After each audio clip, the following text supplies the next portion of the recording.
आप सभी को वो टाइम तो याद ही होगा कि जब 21 दिसंबर 2012 को मॉर्निंग के टाइम ऑलमोस्ट सभी न्यूज़पेपर का हेडलाइन था कि ये दुनिया खत्म होने वाली है और दुनिया भर में ये खबर फैल चुकी थी कि इस दिन ऐसा कुछ जरूर होगा जो इस धरती पर से ह्यूमंस को एक्सटेंड कर देगा। कुछ लोगों का मानना था कि मेजर नेचुरल कैलेमिटी आने वाली है।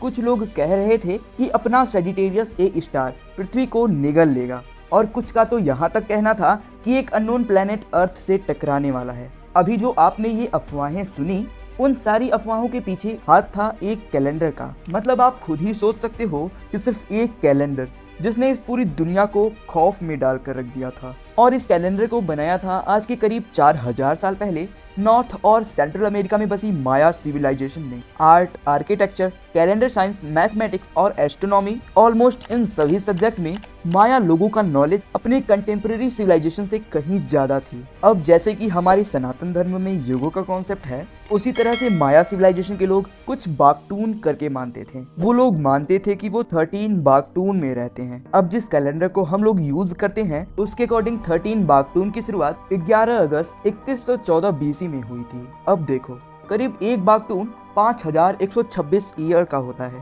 तो उसी के अकॉर्डिंग इसका लास्ट डेट था 21 दिसंबर 2012। अब पूरी दुनिया में ये खबर फैली हुई थी।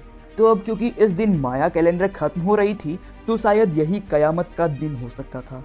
बट रियलिटी तो कुछ और ही थी, क्योंकि ये माया सिविलाइजेशन का आखिरी दिन नहीं बल्कि एक तरीके से कैलेंडर युग का अंत था और दूसरे युग की शुरुआत थी। मतलब एक बात आप खुद सोचो कि जिन माया सिविलाइजेशन के लोगों ने इतने आगे के कैलेंडर हमें दिए थे और जो मैथमेटिक्स और एस्ट्रोनॉमी में हाईली एडवांस माने जाते थे, वो सभ्यता आज के करीब सैकड़ों साल पहले विलुप्त हो चुकी है। लेकिन सवाल ये उठता है, आखिर कैसे? आखिर वो क्या रीजन था जिसने अमेरिकी धरती पर जन्म लेने वाली इतनी विशाल और उन्नत सभ्यता की अंत की कहानी लिखी? बट इसके पहले हम जानेंगे उन बातों को जिसने माया सिविलाइजेशन को हमारे लिए इतना मिस्टीरियस बनाती है।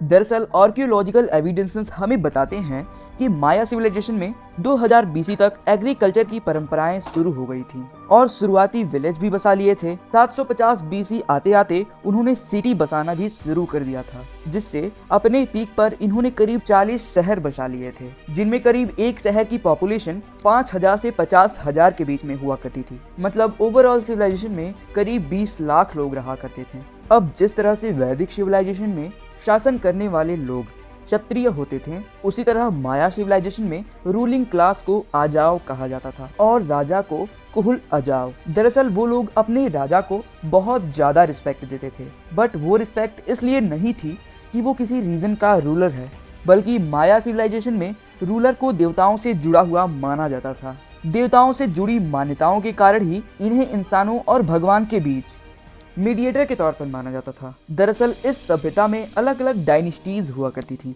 जो आपस में युद्ध किया करती थी। अब आप जरा इस स्टोन मॉन्यूमेंट को देखिए। 1500 साल पुराने इस स्टोन मॉन्यूमेंट को 2013 में एक माया टेम्पल में डिस्कवर किया गया था। इसमें बताया गया है कि करीब सैकड़ों साल पहले एक रॉयल बैटल हुआ था जो करीब 7 साल तक चला था, जिससे आप ये खुद ही सोच सकते हो कि मतलब उस टाइम लोग कितना ज्यादा क्रूर हुआ करते थे। इस बात का अंदाजा आप इसी से लगा सकते हो कि उस टाइम एक गेम खेला जाता था जो काफी डेडली हुआ करता था, जो कुछ फुटबॉल की तरह खेला जाता था, जिसमें एक क्रिस्टल टाइप की एक बॉल हुआ करती थी जिसमें हारने वाले प्लेयर्स को मौत की सजा दी जाती थी। अब ये तो हो गई उनके रहन सहन और तौर तरीकों की बात, बट इसके बाद अगर हम इनके आर्किटेक्चर की बात करें तो वो बहुत ज्यादा इंटरेस्टिंग बताई जाती हैं। माया सिविलाइजेशन का एक शहर था टिकॉल, जो समय के साथ फॉरेस्ट का ही पार्ट बनता चला गया और जब इस पर रिसर्च हुआ तो यहाँ पर एक विशाल पिरामिड के आकार का टेम्पल मिला, जिसमें एस्ट्रोनॉमी के डीप नॉलेज का भी प्रूफ मिलता है। जैसे आप इस टेम्पल को देखो,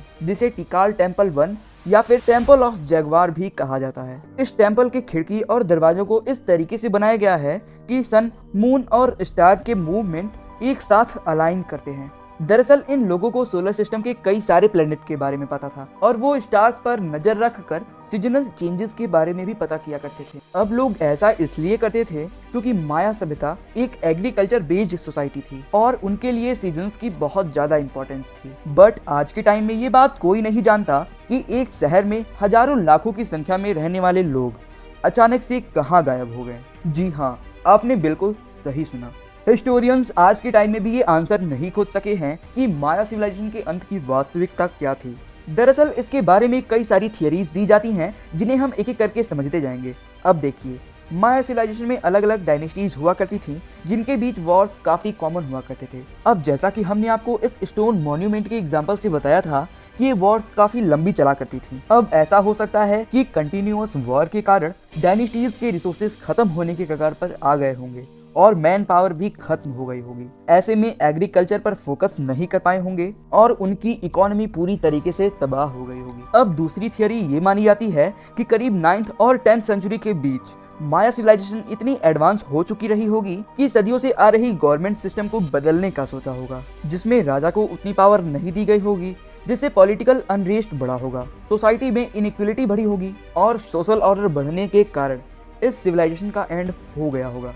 अब इसके बाद इनकी अल्टरनेटिव थ्योरी ये भी दी जाती है कि माया सभ्यता के अंत का कारण कई सालों से बारिश का न होना था। अब क्योंकि माया सिविलाइजेशन की इकोनॉमी एग्रीकल्चर पर बेस्ड थी, तो पानी की कमी और अकाल से उस रीजन में क्लाइमेट चेंजेस भी होने लगे होंगे और पहले की तरह एग्रीकल्चर प्रोडक्शन बंद हो गया होगा, जिसके बाद 9th और 10th सेंचुरी के बीच माया लोगों ने पलायन करना शुरू कर दिया होगा। हालांकि माया सिविलाइजेशन पूरी तरीके से खत्म नहीं हुई थी, क्योंकि आखिरी माया शहर नापटेन साल 1697 तक एग्जिस्ट करता था और अमेरिका के इस कॉन्टिनेंट पर स्पेनिक अटैक के बाद ये पूरी तरीके से खत्म हुई। बट आज भी मेसोअमेरिका के इलाके में करीब 6 मिलियन लोग जो खुद को माया सभ्यता का वंशज मानते हैं। तो आज की इस वीडियो में बस इतना ही। मिलते हैं किसी नए वीडियो में नए टॉपिक के साथ। तब तक के लिए जय हिंद।